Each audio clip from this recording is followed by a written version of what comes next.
नमस्कार, आप देख रहे हैं सिटी पोस्ट लाइव। मैं हूं रिया रजक। बिहार विधान परिषद की 10 खाली सीटों पर चुनाव की प्रक्रिया सोमवार से शुरू हो गई है। भारत निर्वाचन आयोग ने चुनाव का पूरा कार्यक्रम जारी कर दिया है। आपको बता दें कि अब उम्मीदवार इन सीटों के लिए नामांकन पत्र दाखिल कर सकते हैं। चुनाव कार्यक्रम के अनुसार 8 जून तक नामांकन किया जा सकेगा। 9 जून को नामांकन पत्रों की जांच होगी। जो उम्मीदवार चुनाव नहीं लड़ना चाहते हैं वे 11 जून तक अपना नाम वापस ले सकते हैं। अगर जरूरत पड़ी तो 18 जून को मतदान होगा और उसके बाद वोटों की गिनती कर परिणाम घोषित किए जाएंगे। वहीं इन 10 सीटों से सबसे ज्यादा चर्चा उस सीट की हो रही है जो पूर्व मुख्यमंत्री नीतीश कुमार के इस्तीफे के बाद खाली हुई थी। जी हां, आपको बता दें नीतीश कुमार ने विधान परिषद की सदस्यता छोड़ दी थी, इसलिए इस सीट पर उपचुनाव कराया जा रहा है।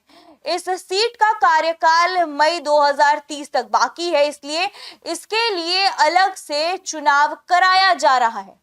इसके अलावा मुख्यमंत्री सम्राट चौधरी की परिषद सीट भी खाली हुई है। सम्राट चौधरी विधानसभा चुनाव जीतकर विधायक बन गए हैं, इसलिए उन्हें विधान परिषद की सदस्यता छोड़नी पड़ेगी। इसी तरह पूर्व स्वास्थ्य मंत्री मंगल पांडे के इस्तीफे से भी एक सीट खाली हुई है।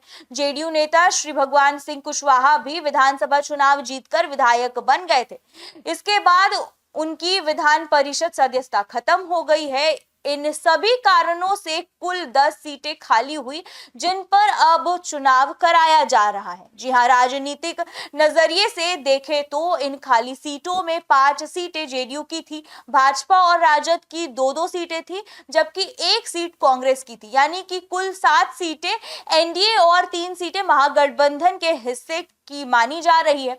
हालांकि अब विधानसभा में संख्या का गणित पहले जैसा नहीं है। वर्तमान में एनडीए के पास स्पष्ट बहुमत है, इसलिए माना जा रहा है कि परिषद चुनाव में उसे फायदा मिल सकता है। वहीं राजनीतिक जानकारों का कहना है कि महागठबंधन के लिए 1 से ज्यादा सीट जीतना आसान नहीं होगा। वहीं एनडीए को 2 अतिरिक्त सीटें मिलने की भी संभावना जताई जा रही है।